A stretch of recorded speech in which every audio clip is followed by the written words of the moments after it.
जय श्री कृष्णा, राधे राधे। आप सभी भक्तों का आपके अपने YouTube चैनल श्री कृष्ण दीवानी में हार्दिक स्वागत है। मार्गशीर्ष मास महात्म्य के 30वें अध्याय की कथा में आज हम सुनेंगे श्रीमद् भागवतम महापुराण से वर्णाश्रम धर्म का निरूपण। तो आइए सर्वप्रथम भगवान का स्मरण करते हुए सभी बोलिए ओम नमो भगवते वासुदेवाय। श्री राधा कृष्णाभ्याम नमो नमः। उद्धव जी भगवान श्री कृष्ण से कहते हैं कि हे कमल नयन श्री कृष्ण, आपने पहले वर्णाश्रम धर्म का पालन करने वालों के लिए और सामान्यतः मनुष्य मात्र के लिए उस धर्म का उपदेश किया था जिससे कि आपकी भक्ति प्राप्त होती है। अब आप कृपा करके यह बताइए कि मनुष्य किस प्रकार से अपने धर्म का अनुष्ठान करे जिससे कि आपके चरणों में उसे भक्ति प्राप्त हो जाए। हे प्रभु, हे महाबाहु माधव, पहले आपने हंस रूप से अवतार ग्रहण करके ब्रह्मा जी को अपने परम धर्म का उपदेश किया था। हे रिपुदमन, बहुत समय बीत जाने के कारण वह इस समय मृत्युलोक में प्राय नहीं सा रह गया है, क्योंकि आपको उसका उपदेश किए हुए बहुत दिन हो गए हैं। हे अच्युत, पृथ्वी में तथा ब्रह्मा की उस सभा में भी जहां पर संपूर्ण वेद मूर्तिमान होकर विराजमान रहते हैं, आपके अतिरिक्त ऐसा कोई भी नहीं है जो आपके इस धर्म का प्रवचन, परिवर्तन अथवा संरक्षण कर सके। इस धर्म के प्रवर्तक, रक्षक और उपदेशक आप ही हैं। आपने पहले जैसे मधुदैत्य को मारकर वेदों की रक्षा की थी, ठीक वैसे ही अपने धर्म की भी रक्षा कीजिए। हे स्वयं प्रकाश परमात्मन, जब आप पृथ्वी तल से अपनी लीला स्मरण कर लेंगे, लीला स्मरण करना, लीला समेट लेना, तब तो इस धर्म का लोप हो जाएगा, तो फिर उसे कौन बताएगा। आप समस्त धर्मों के मर्मज्ञ हैं, इसलिए हे प्रभु, आप उस धर्म का हमसे वर्णन कीजिए जो आपकी भक्ति प्राप्त कराने वाला है, और यह भी हमसे बतलाइए कि किसके लिए उसका कैसा विधान है। श्री शुकदेव जी राजा परीक्षित से कहते हैं कि हे राजन, जब इस प्रकार भक्त शिरोमणि उद्धव जी ने भगवान श्री कृष्ण से प्रश्न किया, तब भगवान श्री कृष्ण ने अत्यंत प्रसन्न होकर प्राणियों के कल्याण के लिए उन्हें सनातन धर्मों का उपदेश दिया। भगवान श्री कृष्ण ने उद्धव जी से कहा कि हे प्रिय उद्धव, तुम्हारा प्रश्न धर्ममय है, क्योंकि इससे वर्ण आश्रम धर्मी मनुष्यों को परम कल्याण स्वरूप मोक्ष की प्राप्ति होती है। अतः मैं तुम्हें उन धर्मों का उपदेश करता हूँ। सावधान होकर तुम सुनो। जिस समय इस कल्प का प्रारंभ हुआ था और पहला सतयुग चल रहा था, उस समय सभी मनुष्यों का हंस नामक एक ही वर्ण था। उस युग में सब लोग जन्म से ही कृत करते होते थे, इसीलिए उसका एक नाम कृत युग भी है। उस समय केवल प्रणव ही वेद था। तपस्या, सोच, दया एवं सत्य रूप 4 चरणों से युक्त मैं ही वृषभ रूपधारी धर्म था।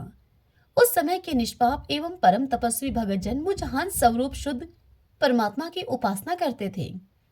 परम भाग्यवान हे उद्धव, सतयुग के बाद त्रेता युग का आरंभ होने पर मेरे हृदय से श्वास पर श्वास के द्वारा ऋग्वेद, सामवेद और यजुर्वेद रूप त्रैविद्या प्रकट हुई, और उस त्रैविद्या से होता, अर्धभर्यु और उद्गाता के कर्म रूप 3 वेदों वाले यज्ञ के रूप में मैं प्रकट हुआ। विराट पुरुष के मुख से ब्राह्मण, भुजा से क्षत्रिय, जंघा से वैश्य और उनके चरणों से शूद्रों की उत्पत्ति हुई। उनकी पहचान उनके स्वभाव के अनुसार और आचरण से होती है। हे उद्धव जी, विराट पुरुष भी मैं ही हूँ, इसलिए मेरे ही उरु स्थल से गृहस्थाश्रम, हृदय से ब्रह्मचार्य आश्रम, मेरे वक्षस्थल से वानप्रस्थाश्रम और मेरे मस्तक से सन्यास आश्रम की उत्पत्ति हुई है। इन वर्ण और आश्रमों के पुरुषों के स्वभाव भी इनके जन्म स्थान के अनुसार उत्तम, मध्यम और अधम हो गए।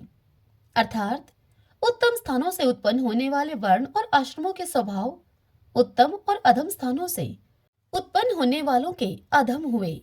शम, दम, तपस्या, पवित्रता, संतोष, क्षमाशीलता, सीधापन, मेरी भक्ति, दया और सत्य, ये ब्राह्मण वर्ण के स्वभाव हैं। तेज, बल, धैर्य, वीरता, सहनशीलता, उदारता, उद्योगशीलता, स्थिरता, ब्राह्मण भक्ति और ऐश्वर्य, ये क्षत्रिय वर्ण के स्वभाव हैं। आस्तिकता, दानशीलता, दंभहीनता, ब्राह्मणों की सेवा करना और धन संचय से संतुष्ट न होना, ये वैश्य वर्ण के स्वभाव हैं। ब्राह्मण, गौ और देवताओं के निष्कपट भाव से सेवा करना और उसी से जो कुछ उसे मिल जाए उसमें संतुष्ट रहना, ये शूद्र वर्ण के स्वभाव हैं। अपवित्रता, झूठ बोलना, चोरी करना, ईश्वर और परलोक की परवाह न करना, झूठ मूठ झगड़ना और काम, क्रोध एवं तृष्णा के वश में रहना, ये अंत्यजों के स्वभाव हैं। हे उद्धव जी, चारों वर्णों और चारों आश्रमों के लिए साधारण धर्म यह है कि मन, वाणी और शरीर से किसी की भी हिंसा न करे, सत्य पर दृढ़ रहे, चोरी न करे, काम, क्रोध और लोभ से बचे और जिन कर्मों के करने से समस्त प्राणियों की प्रसन्नता और उनका भला हो, वही कर्म करे। ब्राह्मण, क्षत्रिय तथा वैश्य गर्भाधान आदि संस्कारों के कर्म से यज्ञोपवीत संस्कार रूप द्वितीय जन्म प्राप्त करके गुरुकुल में रहे और अपनी इंद्रियों को वश में रखे। आचार्य के बुलाने पर वेद का अध्ययन करे और उसके अर्थ का भी विचार करे। मेखला, मृगचर्म, वर्ण के अनुसार दंड, रुद्राक्ष की माला, यज्ञोपवीत और कमंडलू धारण करे। सिर पर जटा रखे, शौकिनी के लिए दांत और वस्त्र न धोवे, रंगीन आसन पर न बैठे और कुश को धारण करे। स्नान, भोजन, हवन, जप और मल मूत्र त्याग के समय मौन रहे और कक्ष तथा गुप्तेंद्रिय के बाल और नाखूनों को कभी न काटे। पूर्ण ब्रह्मचार्य का पालन करे। स्वयं तो कभी वीर्यपात करे ही नहीं। यदि स्वपन आदि में वीर्य रसखलित हो जाए तो जल में स्नान करके प्राणायाम करे और गायत्री का जप करे। ब्रह्मचारी को पवित्रता के साथ एकाग्रचित होकर अग्नि, सूर्य, आचार्य, गौ, ब्राह्मण, गुरु, वृद्धजन और देवताओं की उपासना करनी चाहिए तथा सायकाल और प्रातःकाल मौन होकर संध्या उपासना और गायत्री का जप करना चाहिए। हे उद्धव, आचार्य को मेरा ही स्वरूप समझे, कभी उनका तिरस्कार न करे, उन्हें साधारण मनुष्य समझकर दोष दृष्टि न करे, क्योंकि गुरु सर्वदेवमय होता है। सायंकाल और प्रातःकाल दोनों समय जो कुछ भिक्षा में मिले वह लाकर गुरुदेव के आगे रख दे। केवल भोजन ही नहीं, जो कुछ हो सब। तदंतर उनके आज्ञा के अनुसार बड़े संयम से भिक्षा आदि का यथोचित उपयोग करे। आचार्य यदि जाते हों तो उनके पीछे पीछे चले। उनके सो जाने के बाद बड़ी सावधानी से उनसे थोड़ी दूर पर सोए। थके हों तो उनके पास बैठकर उनके चरण दबाएं और बैठे हों तो उनके आदेश की प्रतीक्षा में हाथ जोड़कर उनके पास में खड़े रहें। इस प्रकार अत्यंत छोटे व्यक्तियों की भांति सेवा शुश्रूषा के द्वारा सदा सर्वदा आचार्य की आज्ञा में तत्पर रहे। जब तक विद्या अध्ययन समाप्त न हो जाए तब तक सब प्रकार के भोगों से दूर रहकर इसी प्रकार गुरुकुल में निवास करें और कभी अपना ब्रह्मचार्य व्रत खंडित न होने दें। यदि ब्रह्मचारी का विचार हो कि मैं मूर्तिमान वेदों के निवास स्थान ब्रह्मलोक में जाऊं, तो फिर ब्रह्मचारी को आजीवन नैष्टिक ब्रह्मचार्य व्रत ग्रहण कर लेना चाहिए और वेदों के स्वाध्याय के लिए अपना सारा जीवन आचार्य की सेवा में ही समर्पित कर देना चाहिए। ऐसा ब्रह्मचारी सचमुच ब्रह्मादेश से संपन्न हो जाता है और उसके सारे पाप नष्ट हो जाते हैं। उसे चाहिए कि अग्नि, गुरु, अपने शरीर और समस्त प्राणियों में मेरी ही उपासना करे और यह भाव रखे कि मेरे तथा सबके हृदय में एक ही परमात्मा विराजमान है। ब्रह्मचारी, वानप्रस्थ और सन्यासियों को चाहिए कि वे स्त्रियों को देखना, स्पर्श करना, उनसे बातचीत या फिर हंसी मस्करी आदि करना, इन सब कार्यों से दूर रहें। दूर से ही इन कार्यों को त्याग दें। मथुन करते हुए प्राणियों पर तो दृष्टिपात तक न करें। हे प्रिय उद्धव, शौच, आचमन, स्नान, संध्या उपासना, सरलता, तीर्थ सेवन, जप, समस्त प्राणियों में मुझे ही देखना, मन, वाणी और शरीर का संयम, यह ब्रह्मचारी, गृहस्थ, वानप्रस्थ और सन्यासी सभी के लिए एक सा नियम है। अस्पर्शों को न छूना, अभक्ष्य वस्तुओं को न खाना और जिनसे बोलना नहीं चाहिए उनसे न बोलना, ये नियम भी सबके लिए है। नैष्टिक ब्रह्मचारी ब्राह्मण इन नियमों का पालन करने से अग्नि के समान तेजस्वी हो जाता है। तीव्र तपस्या के कारण उसके कर्म संस्कार भस्म हो जाते हैं, अंतःकरण शुद्ध हो जाता है और वह मेरा भक्त होकर मुझे प्राप्त कर लेता है। हे प्यारे उद्धव, यदि नैष्टिक ब्रह्मचार्य ग्रहण करने की इच्छा न हो और यदि वह गृहस्थ आश्रम में प्रवेश करना चाहता हो तो विधि पूर्वक वेदाध्ययन समाप्त करके आचार्य को दक्षिणा देकर और उनकी अनुमति लेकर समावर्तन संस्कार करावे। स्नातक बनकर ब्रह्मचार्य आश्रम को छोड़ दे। ब्रह्मचारी को चाहिए कि ब्रह्मचार्य आश्रम के बाद गृहस्थ अथवा वानप्रस्थ आश्रम में प्रवेश करे। यदि ब्राह्मण हो तो संन्यास भी ले सकता है, अथवा उसे चाहिए कि कर्मशः एक आश्रम से दूसरे आश्रम में प्रवेश करे। किंतु मेरा आज्ञाकारी भक्त बिना आश्रम के रहकर अथवा विपरीत कर्म से आश्रम परिवर्तन कर स्वे इच्छाचार में प्रवृत्त न हो। हे प्रिय उद्धव, यदि ब्रह्मचार्य आश्रम के बाद गृहस्थ आश्रम स्वीकार करना हो तो ब्रह्मचारी को चाहिए कि अपने अनुरूप एवं शास्त्रोक्त लक्षणों से संपन्न कुलीन कन्या से विवाह करे। वह अवस्था में अपने से छोटी और अपने ही वर्ण की होनी चाहिए। यदि कामवश अन्य वर्ण की कन्या से विवाह करना हो तो कर्मशः अपने से निम्न वर्ण की कन्या से विवाह कर सकता है। यज्ञ, याग आदि अध्ययन और दान करने का अधिकार ब्राह्मण, क्षत्रिय और वैश्यों को समान रूप से है, परंतु दान लेने, पढ़ाने और यज्ञ कराने का अधिकार केवल ब्राह्मणों को ही है। ब्राह्मण को चाहिए कि इन 3 वृत्तियों में प्रतिग्रह अर्थात दान लेने की वृत्ति को तपस्या, तेज और यश का नाश करने वाले समझकर पढ़ाने और यज्ञ कराने के द्वारा ही अपना जीवन निर्वाह करे। और यदि इन दोनों वृत्तियों में भी दोष दृष्टि हो तो परावलंबन, दीनता आदि दोष दिखते हो तो अन्न कटने के बाद खेतों में पड़े हुए दाने बीनकर ही अपने जीवन का निर्वाह कर ले। हे उद्धव, ब्राह्मण का शरीर अत्यंत दुर्लभ है, किंतु यह इसलिए नहीं है कि इसके द्वारा तुच्छ विषय भोग ही भोगे जाएं। यह तो जीवन पर्यंत कष्ट भोगने, तपस्या करने और अंत में अनंत आनंद स्वरूप मोक्ष की प्राप्ति करने के लिए है। जो ब्राह्मण घर में रहकर अपने महान धर्म का निष्काम भाव से पालन करता है और खेतों में तथा बाजारों में गिरे पड़े हुए दाने चुगकर संतोष पूर्वक अपने जीवन का निर्वाह करता है, साथ ही अपना शरीर, प्राण, अंतःकरण और आत्मा मुझे समर्पित कर देता है और कहीं भी अत्यंत आसक्ति नहीं करता, वह बिना संन्यास लिए ही परम शांति स्वरूप परम पद को प्राप्त कर लेता है। जो लोग विपत्ति में पड़े हुए कष्ट पा रहे मेरे भक्त ब्राह्मण को विपत्तियों से बचा लेते हैं, उन्हें मैं शीघ्र ही समस्त आपत्तियों से उसी प्रकार बचा लेता हूँ जैसे कि समुद्र में डूबते हुए प्राणी को नौका बचा लेती है। राजा पिता के समान सारी प्रजा का कष्ट से उद्धार करे, उन्हें बचावे, जिस प्रकार गजराज दूसरे गजों की रक्षा करता है और धीर होकर स्वयं अपने आप से अपना उद्धार करे। जो राजा इस प्रकार प्रजा की रक्षा करता है वह सारे पापों से मुक्त होकर अंत समय में सूर्य के समान तेजस्वी विमान पर चढ़कर स्वर्गलोक में जाता है और इंद्र के साथ वह सुख भोगता है।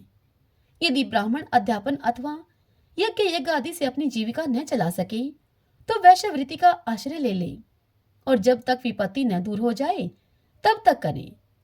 यदि बहुत बड़ी आपत्ति का सामना करना पड़े तो ऐसे में तलवार उठाकर क्षत्रियों की वृत्ति से भी अपना काम चला ले, परंतु किसी भी अवस्था में नीचों की सेवा, जिसे श्वानवर्ती कहते हैं, वह न करे। इसी प्रकार यदि क्षत्रिय भी प्रजा पालन आदि के द्वारा अपने जीवन का निर्वाह न कर सके तो वैश्यवृत्ति, व्यापार आदि कर ले। बहुत बड़ी आपत्ति हो तो शिकार के द्वारा अथवा विद्यार्थियों को पढ़ाकर अपनी आपत्ति के दिन काटते, परंतु नीचों की सेवा अर्थात श्वानवर्ती का आश्रय कभी न ले। वैश्य भी आपत्ति के समय शूद्रों की वृत्ति सेवा से अपना जीवन निर्वाह कर ले और शूद्र चटाई बुनने आदि कारुवर्ती का आश्रय ले ले। परंतु हे उद्धव, ये सारी बातें आपत्ति काल के लिए ही हैं। आपत्ति का समय बीत जाने पर निम्न वर्णों की वृत्ति से जीविका उपार्जन करने का लोभ न करे। गृहस्थ पुरुष को चाहिए कि वेदाध्ययन रूप ब्रह्मा यज्ञ, तर्पण रूप पितृ यज्ञ, हवन रूप देव यज्ञ, काक बलि आदि भूत यज्ञ और अन्नदान रूप अतिथि यज्ञ आदि के द्वारा मेरे स्वरूप भूत ऋषि, देवता, पितृ, मनुष्य एवं अन्य समस्त प्राणियों की यथाशक्ति प्रतिदिन पूजा करता रहे।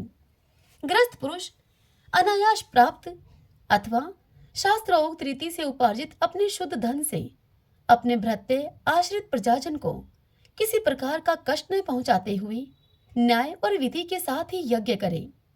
हे प्रिय उद्धव, गृहस्थ पुरुष कुटुंब में आसक्त न हो, बड़ा कुटुंब होने पर भी भजन में प्रमाद न करें।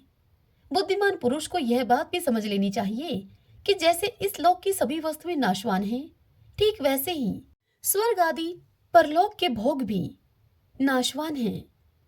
यह जो स्त्री पुत्र भाई बंधु और गुरुजनों का मिलना जुलना है, यह ठीक वैसा ही है जैसे कि किसी प्याऊ पर कुछ बटोहिए इकट्ठे हो गए हों। सबको अलग अलग रास्ते जाना है।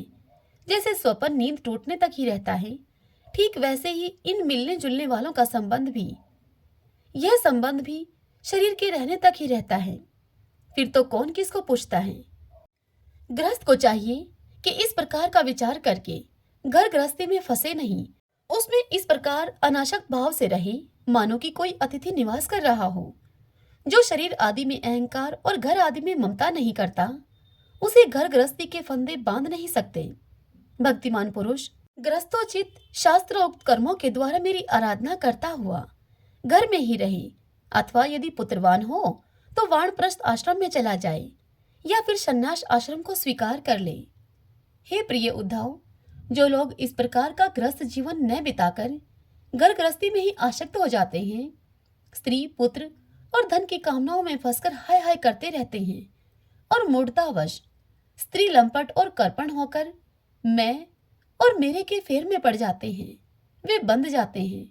वे सोचते रहते हैं, हाय हाय मेरे माँ बाप बूढ़े हो गए हैं, मेरी पत्नी के बाल बच्चे अभी छोटे छोटे हैं, मेरे न रहने पर ये दीन अनाथ और दुखी हो जाएंगे, फिर इनका जीवन कैसा रहेगा। इस प्रकार घर गृहस्थी की वासना से जिसका चित्त विक्षिप्त हो रहा है, वह मूढ़ बुद्धि पुरुष विषय भोगों से कभी तृप्त नहीं होता। उन्हीं में उलझकर अपना जीवन खो बैठता है और मरकर घोर तपो में नरक में जाता है। श्रीमन नारायण नारायण हरि हरि, भजमन नारायण नारायण हरि हरि। आइए अब हम श्रीमद् भगवत गीता से 14वें अध्याय का श्रवण करें। श्री भगवान अर्जुन से बोले, ज्ञान में भी अति उत्तम उस परम ज्ञान को मैं फिर कहूंगा, जिसको जानकर सब मुनिजन इस संसार से मुक्त होकर परम सिद्धि को प्राप्त हो गए हैं। इस ज्ञान को आश्रय करके अर्थात धारण करके मेरे स्वरूप को प्राप्त हुए पुरुष सृष्टि के आदि में पुनः उत्पन्न नहीं होते और प्रलय काल में भी व्याकुल नहीं होते। हे अर्जुन, मेरी महत ब्रह्मा रूप मूल प्रकृति संपूर्ण भूतों की योनि है, अर्थात गर्भाधान का स्थान है, और मैं उस योनि में चेतन समुदाय रूप गर्भ को स्थापन करता हूँ। उस जड़ चेतन के संयोग से सब भूतों की उत्पत्ति होती है। हे अर्जुन, नाना प्रकार की सभी योनियों में जितनी मूर्तियां अर्थात शरीरधारी प्राणी उत्पन्न होते हैं, प्रकृति तो उन सबकी गर्भ धारण करने वाली माता है और मैं बीज को स्थापन करने वाला पिता हूँ। हे अर्जुन, सतव गुण, रजोगुण और तमोगुण ये प्रकृति से उत्पन्न तीनों गुण अविनाशी जीवात्मा को शरीर में बांधते हैं। हे निष्पाप, उन तीनों गुणों में सतवगुण तो निर्मल होने के कारण प्रकाश करने वाला और विकार रहित है। वह सुख के संबंध से और ज्ञान के संबंध से अर्थात उसके अभिमान से बांधता है। हे अर्जुन, राग रूप रजोगुण को कामना और आसक्ति से उत्पन्न जान। वह इस जीवात्मा के कर्मों के और उनके फल के संबंध से बांधता है। हे अर्जुन, सब देह अभिमानियों को मोहित करने वाले तमोगुण को तो अज्ञान से उत्पन्न जान तू। वह इस जीवात्मा को प्रमाद, आलस्य और निद्रा के द्वारा बांधता है। हे अर्जुन, सतोगुण सुख में लगाता है और रजोगुण कर्म में तथा तमोगुण तो ज्ञान को ढककर प्रमाद में भी लगाता है। हे अर्जुन, रजोगुण और तमोगुण को दबाकर सतवगुण और तमोगुण को दबाकर रजोगुण, वैसे ही सतवगुण और रजोगुण को दबाकर तमोगुण होता है अर्थात बढ़ता है। जिस समय इस देह में तथा अंतःकरण और इंद्रियों में चेतनता और विवेक शक्ति उत्पन्न होती है, उस समय ऐसा जानना चाहिए कि सतवगुण बढ़ा है। हे अर्जुन, रजोगुण के बढ़ने पर लोभ, प्रवृत्ति, स्वार्थ बुद्धि से कर्मों का सकाम भाव से आरंभ, अशांति और विषय भोगों की लालसा, ये सब उत्पन्न होते हैं। हे अर्जुन, तमोगुण के बढ़ने पर अंतःकरण और इंद्रियों में अप्रकाश, कर्तव्य कर्मों में अप्रवृत्ति और प्रमाद अर्थात व्यर्थ चेष्टा और निद्रा आदि अंतःकरण की मोहिनी वृत्तियां, ये सब ही उत्पन्न होते हैं। जब यह मनुष्य सतव गुण की वृद्धि में मृत्यु को प्राप्त होता है, तब तो उत्तम कर्म करने वालों के निर्मल दिव्य स्वर्ग आदि लोकों को प्राप्त होता है। रजोगुण के बढ़ने पर मृत्यु को प्राप्त होकर कर्मों की आसक्ति वाले मनुष्यों में उत्पन्न होता है, तथा तमोगुण के बढ़ने पर मरा हुआ मनुष्य कीट पशु आदि मूढ़ योनियों में उत्पन्न होता है। श्रेष्ठ कर्म तो सात्विक अर्थात सुख, ज्ञान और वैराग्य आदि निर्मल फल कहाँ है। राजस कर्म का फल दुख एवं तामस कर्म फल का अज्ञान कहाँ है। सतव गुण से ज्ञान उत्पन्न होता है और रजोगुण से निसंदेह लोभ और तमोगुण से प्रमाद और मोह उत्पन्न होते हैं और अज्ञान भी उत्पन्न होता है। सतव गुण में स्थित पुरुष स्वर्ग आदि उच्च लोकों को जाते हैं। रजोगुण में स्थित राजस पुरुष मध्य में अर्थात मनुष्य लोक में ही रहते हैं और तमोगुण के कार्य रूप निद्रा, प्रमाद और आलस्य आदि में स्थित तामस पुरुष अधोगति को अर्थात कीट पशु आदि नीच योनियों को तथा नरकों को प्राप्त होते हैं। जिस समय दृष्टा तीनों गुणों के अतिरिक्त अन्य किसी को करता नहीं देखता और तीनों गुणों से अत्यंत परे सच्चिदानंद घन स्वरूप मुझ परमात्मा को तत्व से जानता है, उस समय वह मेरे स्वरूप को प्राप्त होता है। यह पुरुष शरीर की उत्पत्ति के कारण रूप इन तीनों गुणों को उल्लंघन करके जन्म, मृत्यु, वृद्धावस्था और सब प्रकार के दुखों से मुक्त हुआ परमानंद को प्राप्त होता है।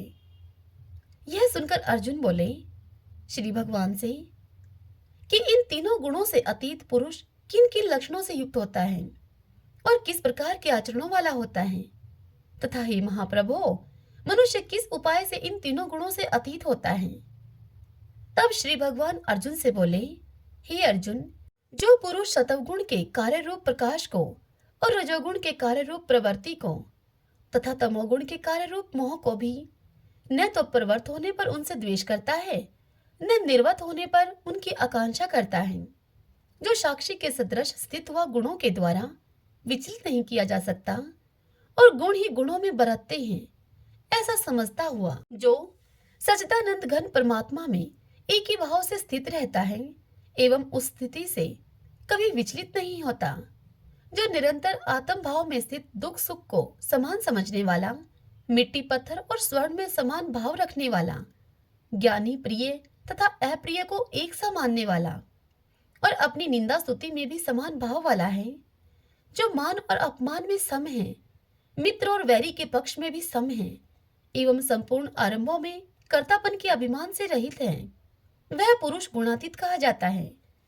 और जो पुरुष अव्यभिचारी भक्ति योग के द्वारा मुझको निरंतर भजता है, वह भी इन तीनों गुणों को भलीभांति लांघकर सच्चिदानंद घन ब्रह्मा को प्राप्त होने के लिए योग्य बन जाता है, क्योंकि उस अविनाशी पर ब्रह्मा का और अमृत का तथा नित्य धर्म का और अखंड एकरस अनंत का आश्रय मैं हूँ।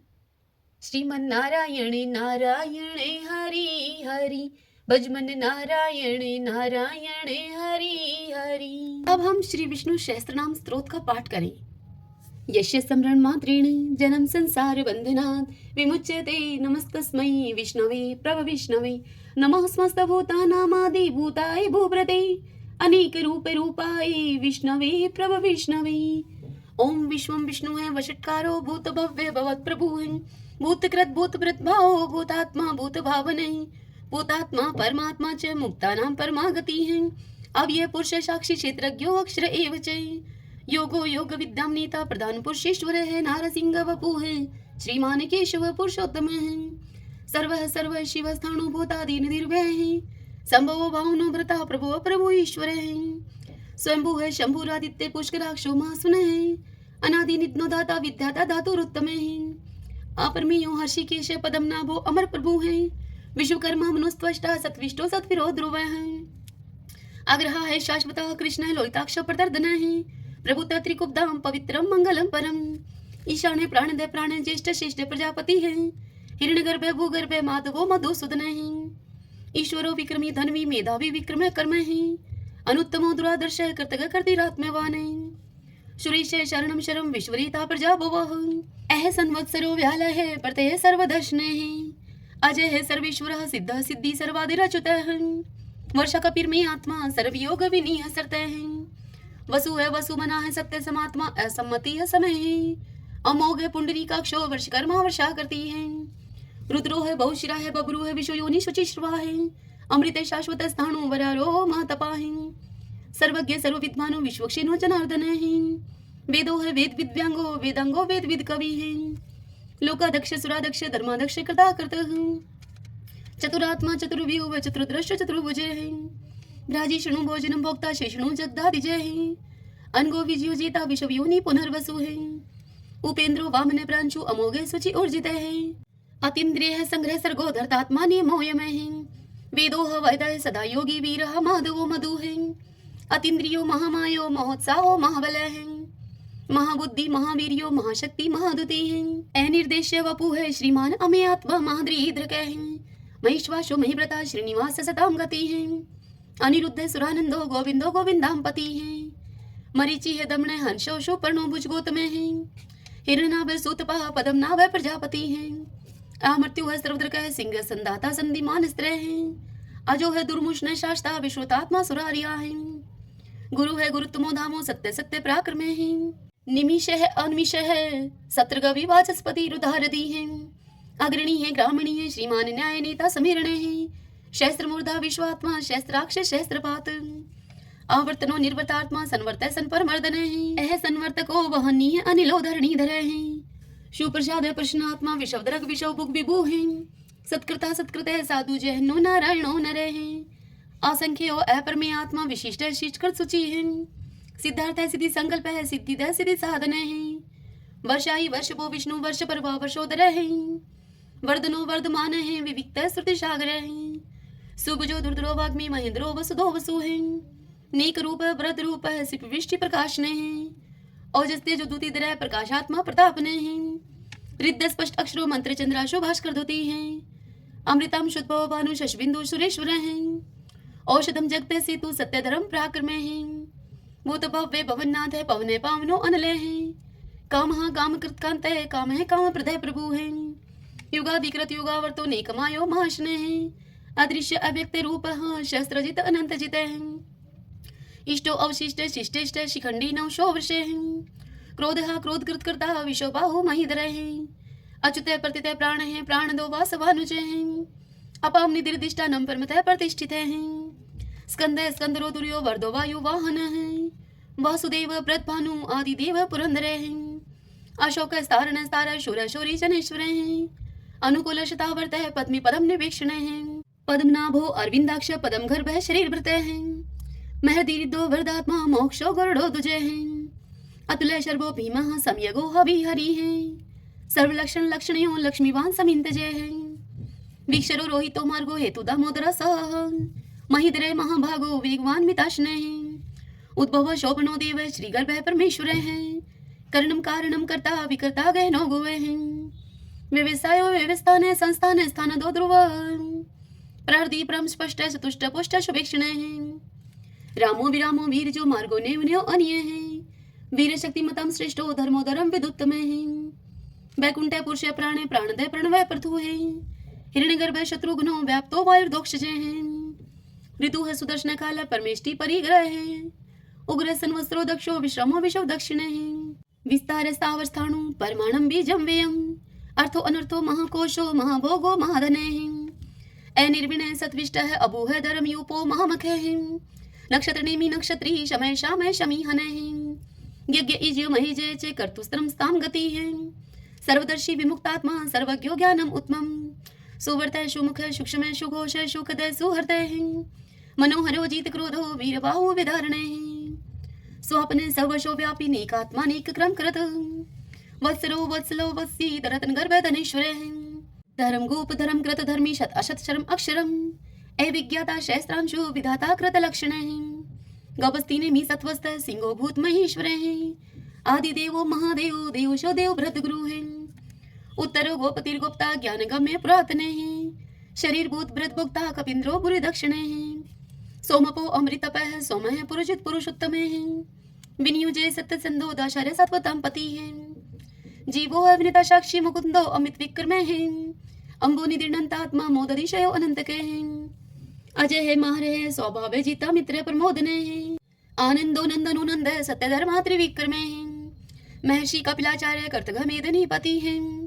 त्रिपद त्रिदशा अध्यक्षो मास्टरं कृतांत करते हैं महावराहु गोविंद सुषेण कनकांगदी गुह गभीरो गहनो गुप्त चक्र गदाधरे वेदा स्वंगो अजित कृष्णो दृढ़ संकर्षण अच्युत वर्णो वारुणो वृक्ष पुष्कराक्षो महामना है भगवान भगानंदी वनमाली हलायुदय आदित्यो ज्योतिरादित्य शैषणो गतिस्तमः शुधन्वा खंड परशु है दारुणो द्रविण प्रदय द्विस्पर्क सर्वदृग व्यासो वाचस्पतिर्यो निजय त्रिशाम श्याम गय श्याम निर्वाणम बीजम मिष्के संन्यास कृष्ण शांत निष्ठा शांति प्रायणम शुभांगम शांति दस दृष्टा कुमुदय कुवलेशय गोहति गोपति गुप्ता वृषभाक्षो वृष प्रिय एनिवर्ति निर्वर्तात्मा संक्षिप्ता श्रीमकर शिव श्रीवत्स्वक्षा श्रीवास श्रीपति है श्रीमतांबर श्रीदह श्रीश श्रीनिवास श्रीनिधि है श्री विभावन श्रीद्रह श्रीक्रह श्रेय श्रीमान लोकत्रयाश्रय स्वक्ष स्वंगस्तानंदो नंदिर ज्योतिर्गणेश्वर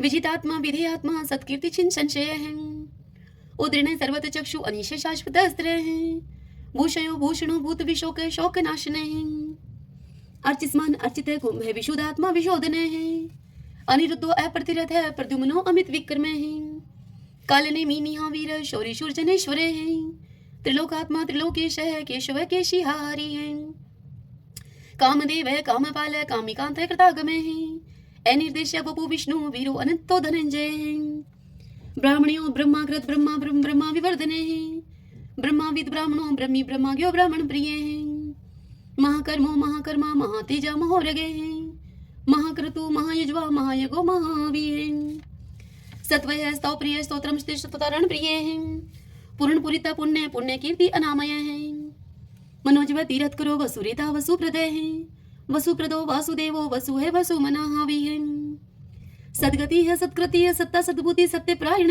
सूरसेनो यदुश्रेष्ठ सन्निवास स्वयामुने भूतावासो वासुदेव सर्वासु निलयो अनिलय दृपः दृप्तो दृप्तो दुर्दुरो अपराजित विश्वमूर्ति महामूर्ति दीप्तमूर्ति अमूर्तिमान अनेक मूर्ति अव्यक्त है शतमूर्ति शतानन एकोनेक स्वः किमित तत्पद अनुत्तमम् लोकबंधु लोकनाथो माधवो भक्त वत्सल स्वर्ण वर्णो हेमांगो व्रांग चंदनांगदी वीरः विश्व शून्यो गर्ताशी अचल चल एमानी मान दो मानो लोक स्वामी त्रिलोक द्रक सुमेधा मेध जो धन्य सत्य मेधा धराधर तेजो वृषो दुतिधर सर्वशस्त्र प्रतांबर प्रग्रो निग्रो व्यग्रो नेक श्रृंगो गदा गर्जय चतुर्मूर्ति चतुर्बाहु चतुर्व्यूह चतुर्गति चतुर आत्मा चतुर्भाव चतुर्वेद विद एकपात समावर्तो अनिर्वर्तात्मा दुर्जो दुर्ति कर्म दुर्लभो दुर्गमो दुर्गो दुरावासो दुरारिया शुभांगो लोक सारंग सुतंतु सुतंतु वर्धन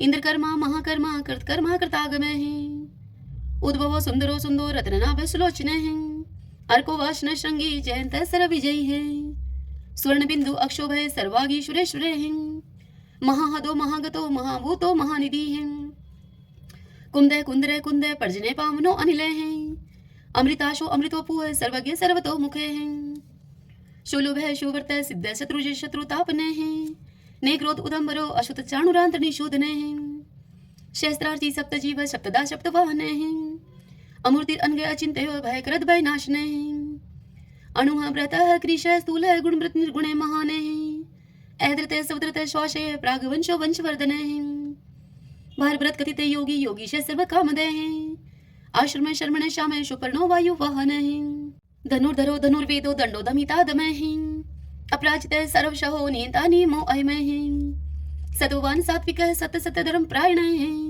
अभिप्राय प्रियारो अर्ह प्रियकृत प्रतिवर्धन विहाय सगति ज्योति है सुरुचि उद्भुग विभु है रवि विरोचन सूर्य है सविता रवि लोचन अनंत उद्भूत भोक्ता सुख दो नेक जो अग्रज अनिर्णय सदामर्षि लोकधिष्ठानम अद्भुत सनात सनातन तमय कपिल कपिर पे स्वस्ति स्वस्ति कृत स्वस्ति स्वस्ति भुक स्वस्ति दक्षिण एरुद्र कुंडली चक्री विक्रम उच्च शासन शब्दातिक शब्दशः शिशिर शर्वरी कर अक्रूर पेशलो दक्षो दक्षिण शमिनांबर विदुत्मा विद्भय पुण्य श्रवण कीर्तन उत्तारणो दुष्कृतिः पुनोदश पन्नाशनेः वीरः रक्षण संतो जीवन प्रिय वस्तितः अनंत रूप अनंत श्री जीत वन्यो व्यापयः चतुरस्रो गभीरात्मा विदिशो व्याधीशो दिशः अनादिर्पूर्व लक्ष्मी सुवीरो रुचिरांगदः जननो जन जन्मादि भीमो भीम प्राक्रमे आधार नीलो ऐधाता पुष्पहाश प्रजागरे उद्रवग सत्पथाचार्य प्राणदय प्रणवय पणे परमाणम प्राण निल्य प्राणवृत प्राण जीवन ततुम तत्विदेकात्मा जन्म मृत्यु जराति गए पूर्व स्वस्तरुस्तार सविता पर पितामह यज्ञो यज्ञपति रेजवा यज्ञांगो यज्ञ वाहन यज्ञ व्रत यज्ञ ग्रत यज्ञ यज्ञ भोग यज्ञ साधन यज्ञांत कृते गुहाम अन्नम अन्नादे एवच आत्मयोनि समझातो बेखान साम गायन देवकी नंदन सृष्टा शतश पाप नाशन शंखव्रत नंद की चक्री शारंगदन मा कदाधर रतांग पाणी अक्षोभ सर्वपर हरणायुधय ओम नमः इति विष्णु भगवान की जय। ओम नमो भगवते वासुदेवाय। आइए भगतजनों, अब हम श्री कृष्ण चालीसा और भगवान श्री कृष्ण की आरती करेंगे। तदंतर भगवान के नाम का संकीर्तन करते हुए इस कथा का समापन करेंगे। बंशी शोभित कर मधुर नील जलद तन श्याम अरुण अधर जनु बिंब फल नैन कमल अभिराम पूर्ण इंद्र अरविंद मुख पीतांबर शुभ साज जय मन मोहन मदन छवि कृष्ण चंद्र महाराज जय यदुनंदन जय जगवंदन जय वसुदेव देवकी नंदन जय यशोदा सुत नंद दुलारे जय प्रभु भक्तन के दृगतारे जय नटनागर नाथ नथैया कृष्ण कन्हैया धेनु चरैया पुनि नख पर प्रभु गिरिवर धारो आओ दीनन कष्ट निवारो बंसी मधुर अधर धर टेरी होवे पूर्ण विनय यह मेरी आओ हरि पुनि माखन चाखो आओ लाज भगत की राखो गोल कपोल चिबुक अरुणारे मृदु मुस्कान मोहिनी डारे रंजित राजीव नयन विशाला मोर मुकुट वजयंती माला कुंडल श्रवण पीत पट आछे कटिकिं कणिका छन काछे नील जलज सुंदर तनु सोहई छवि लखी सुर नर मुनि मोहई मस्तक तिलक अलक घुंघराले आओ कृष्ण बांसुरी वाले करी पय पान पुतन ही तारयो आका बका कागा सुर मारयो मधुवन जलत अग्नि जब ज्वाला भय शीतल लखत ही नंद लाला सुरपति जब ब्रज चढ़यो रिसाई मूसरधार वारी वर्षाई लगत लगत ब्रज चहन बहायो गोवर्धन नख धारी बचायो लखी यशोदा मन भ्रम अधिकाई मुख में चोधन भुवन दिखाई दुष्ट कंस अति उधम बचायो कोटि कमल जब फूल मंगायो नाथी काल यही तब तुम लीने चरण चिन्ह दे निर्भय कीने करी गोपिन संग रास विलासा सबकी पूर्ण करी अभिलाषा केतक महा असुर सहारियो कंस ही केश पकड़ दई मारियो मातु पिता की बंदी छुड़ाई उग्र सेन कह राज दिलाई मही से मृतक छो सुत लायो मातु देव की शोक मिटायो बोमासुर मुर दैत्य सहारी लाए शट दस कुमारी दे भी मही तुण चीर सहारा जरा सिंधु राक्षस कह मारा असुर बकासुर आदिक मारयो भक्तन के तब कष्ट निवारियो दीन सुदामा के दुख टारयो तंदुल तीन मुट्ठी मुख डारयो प्रेम के साग विदुर घर मांगे दुर्योधन के मेवा त्यागे लखी प्रेम की महिमा भारी ऐसे श्याम दीन हितकारी मारत के पारथ रथ हाके लिए चक्र कर नहीं बल थाके निज गीता के ज्ञान सुनाए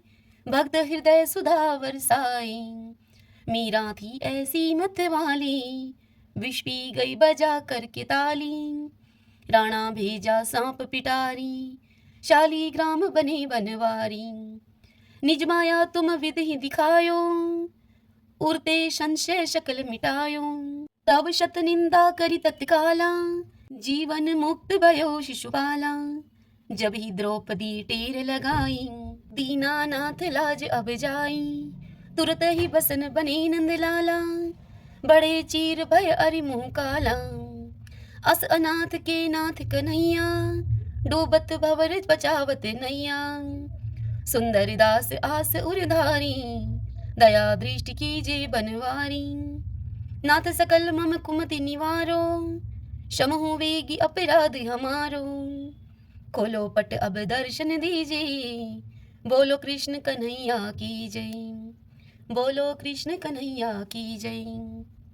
यह चालीसा कृष्ण का पाठ करे उरधारी, अष्ट सिद्धि नवनिधि फल लह पदारथ चारी, लह पदारथ चारी। ओम श्री कृष्णाय नमो नमः। जय जय तुलसी माता, जय जय तुलसी माता, सब जग की सुखदाता वरदाता। जय जय तुलसी माता, सब योगों के ऊपर, सब रोगों के ऊपर, रुच से रक्षा करके भव त्राता। जय जय तुलसी माता, बटुपुत्री है श्यामा, सुरबल है ग्राम्या। विष्णु प्रिय जो तुमको सेवे, सो नर तर जाता। जय जय तुलसी माता, हरि के शीश विराजत, त्रिभुवन से हो वंदित, पतित जनों की तारिणी विख्याता। जय जय तुलसी माता, लेकर जन्म विजन में आई दिव्य भवन में, मानव लोक तुम्ही से सुख संपत्ति पाता। जय जय तुलसी माता, हरि को तुम अति प्यारी, श्याम वरण कुमारी। प्रेम अजब है उनको, तुमसे कैसा नाता। जय जय तुलसी माता, जय जय तुलसी माता। अब हम श्री कृष्ण भगवान की आरती करते हैं। आरती युगल किशोर की जय, राधे तन मन धन निछावर की जय। रवि शशि कोटि बदन की शोभा, ताई निरख मेरो मन लोभा। गोर श्याम मुख निरखत राजै, प्रभु को रूप नैन भर पीजे। कंचन थारी कपूर की बाती, हरियाई निर्मल भई छाती। फूलन की सीज फूलन की माला, रत्न सिंहासन बैठे नंद लाला।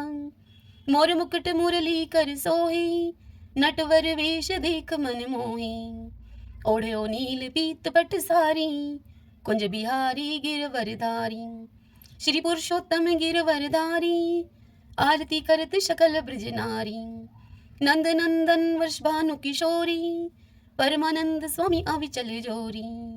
सभी बोलिए श्री कृष्ण भगवान की जय। तो आइए भगवान के इन नामों को 5 बार बोलते हुए संकीर्तन करते हैं।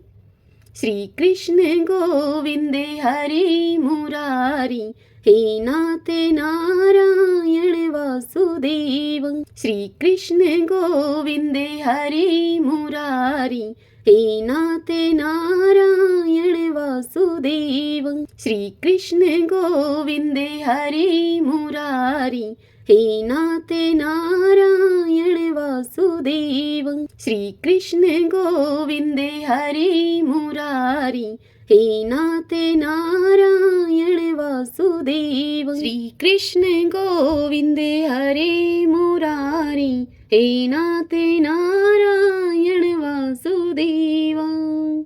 सभी बोलिए विष्णु भगवान की जय। श्री राधा कृष्णाभ्याम नमो नमः। भक्तजनों, आज की यह कथा आपको कैसी लगी? यदि आपको यह कथा उपयोगी लगी हो तो इस वीडियो को आप लाइक करें और कमेंट बॉक्स में जय श्री कृष्णा लिखिए। और यदि आप हमारे चैनल पर पहली बार आए हैं तो आप हमारे इस चैनल श्री कृष्ण दीवानी को सब्सक्राइब कर लीजिए। बेल आइकन के बटन को भी प्रेस कर लीजिएगा ताकि आपको आने वाले सभी वीडियोस की जानकारी सबसे पहले उपलब्ध हो सके। हरे कृष्णा।